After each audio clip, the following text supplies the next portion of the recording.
салом алейкум, хуш омадед ба канали ман дар ютуб. баъдан ба саволҳои муҳим имрӯз муҳим зарурӣ ҷавоб медиҳам ва баъзе хабарҳои муҳимро низ дорам ба шумо мерасонам. Видеоро аз аввал то охир бо диққат гӯш кунед. Куҷое нофаҳмо шуд, дар поёни видео дар комментария саволҳои худро нависед. ҳаминро гуфтаниам ки шабе аз соати 11 то 12 ба ман савол доданд, дар комментария навистанд ки модари духтарашро оварда дар Русия мондааст, ПТУ ё коллеж мехонад, духтар 16 сола аст, айни ҳол ҳомиладор аст. ман ҳамчун ҳуқуқшинос чӣ маслиҳат диҳам? ҳамчун ҳуқуқшинос маслиҳат медиҳам ки агар духтар 16 сола бошад, яъне ноболиғ аст, дар Федератсияи Русия семени кодекси оилавӣ мода статьяи 10, 11, 12, 13 дар бораи ЗАГС гуфта шудааст.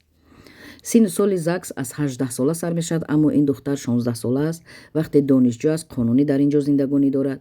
ҳамон ҷавон марде ки агар хоҳад бо ин духтар оила барпо кунад, справкаи тиббии духтар аз духтури занона мегирад ки ҳомиладор аст. ҳар ду ҳамроҳи ҳамон мард ё ҷавон ба идораи ЗАГС мераванд, дар асоси ҳамон справка ариза месупоранд ва аризаи онҳо тезтар қабул мешавад, онҳоро тезтар ЗАГС мекунанд. агар аз тарафи духтар нахоҳанд ЗАГС кардану хоҳанд ки он мард ё ҷавонро ба ҷавобгарии ҷиноятӣ кашанд, он мард ба зурӣ ё ки маҷбурӣ ё тарсонда ин духтарро ба ин ҳолат оварда бошад, ба прокуратура муроҷиат кунед. дар асоси ариза он мард ё ҷавонро дастгир мекунанд, бурда маҳкам мекунанд, тафтишот меравад, баъди тафтишоти судӣ меравад, ҳатман нисбати ӯ яъне ҳукм эълон мешавад, онро ба маҳбас дар Русия бурда маҳкам мекунанд. агар нахоҳед ЗАГС кардан, агар нахоҳед ки масалан ӯро ба ҷавобгарии ҷиноятӣ кашанд, шумо муҳлататон мерасад, дар роддом дар таваллудхона таваллуд мекунед. ҳамчун модари танҳо мат-одиночка ба шумо маълумотнома медиҳанд, справка медиҳанд, фарзанди худро гирифта бароварда ҳуҷҷатгузорӣ мекунед, шаҳодатномаи таваллуд мегиред ва ғайра.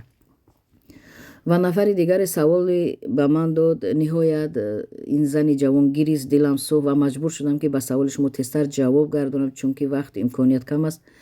шумо савол додед ки падари шумо дар Русия маҳбасӣ шуд бо амри тақдир ва модари шумо дар Тоҷикистон вафот кард. айни ҳол шумо зани ҷавон ҳамроҳи шавҳар зиндагонӣ доред, аммо зану шавҳар ҳарду запрет 3 сола шудаед. баъдан додари 21 солаи шумо, додаре ки бо доред дар мактаб мехонад ва синфи 2 аст, хоҳарча 6 солаи шумо дар Федератсияи Русия айни ҳол дар ин ҷо бе падар бе модар, яъне шумо апаи ӯ калон будед, дар Тоҷикистонед, яъне беназорат мондаанд, дар иҳотаи хештаборонанд. ҳаминро ба шумо ман гуфтам ки дар ҳамон шаҳри шумо гуфтам ба шумо ки зане ҳаст, юрист ҳаст, депутат ҳаст, рӯзҳои қабул дорад, бисёр муҳоҷиронро қабул мекунад. додари 21 солаи шумо ба ҳамон ҷо рафта муроҷиат кунад, ягон беҳбудие мешавад ва оиди запрети шуморо кушондан ягон асос нест.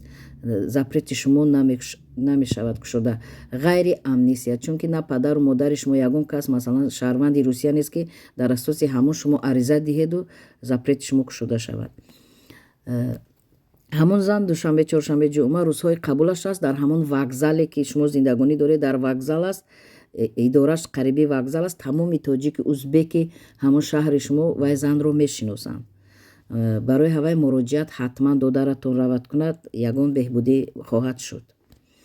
баъдан нафароне ки ба шумо гуфтаниам ки пособияи универсалӣ пурсида аз синни 8 сола то 17 сола фарзандони ноболиғ мегиранд, ҳуҷҷатҳои худро супоридаед. аз 3 май сар шуд додани ҳамин пособия кӯмакпулӣ аз тарафи давлат. кадом шаҳрҳо мегиранд, кадом шаҳрҳо намегиранд, ман рӯйхаташ дар дасти ман аст, аммо хоҳиш мекунам, вақти зиёд надорам, дар поёни видео номи шаҳртона нависед. масалан Краснодар, Самара, Саратов, дар куҷое ки бошед ҳамона нависед. фақат ман пилус мондам, яъне мегиред, минус мондам намегиред. нафароне ки пилус мондам аз ҳамин моҳи май, аз 3 май то 25 май интизор бошанд, ин пособияро мегиранд, пособияи универсалиро. баъдан нафарони зиёд дар бораи мат капитал ба ман савол додед. агар зан шаҳрванди Русия бошад, аз соли 2007 то ин ҷониб фарзанд таваллуд карда бошад, амн мат капитал нагирифта бошад, яъне ба воситаи госуслуг МФЦ ба социални фонд, пенсиони фонди пештара рафта муроҷиат кунед, ариза пешниҳод кунед, ба шумо сертификати мат капиталро медиҳанд. ва нафарони дар бораи хизмати ҳарбӣ низ гуфтед, савол додед ки фарзандони шумо шаҳрванди Русия ҳастанд, яъне хизмат карданд, аммо онҳоро ба ҷанг мебаранд ё не. дар ин бора ман ҳаминро гуфтаниам ки видео дорам барои хизмати ҳарбӣ, марҳамат бинед, тамошо кунед, гӯш кунед.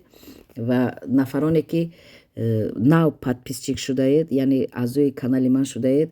Тай 400 видео дорам. Аз видеоҳои ман бехабар ҳастед. Саволҳои такрорӣ дода мешаванд дар бораи РВП, РВПО, вид на жительство, гражданство, отказ кардани масалан вид на жительство, гражданство, отказ кардани РВП, дар бораи ЗАГС, дар бораи пенсия, дар бораи маткапитал, дар бораи матодиночка, дар ҳамаи ҳамин саволҳои шумо видео дорам.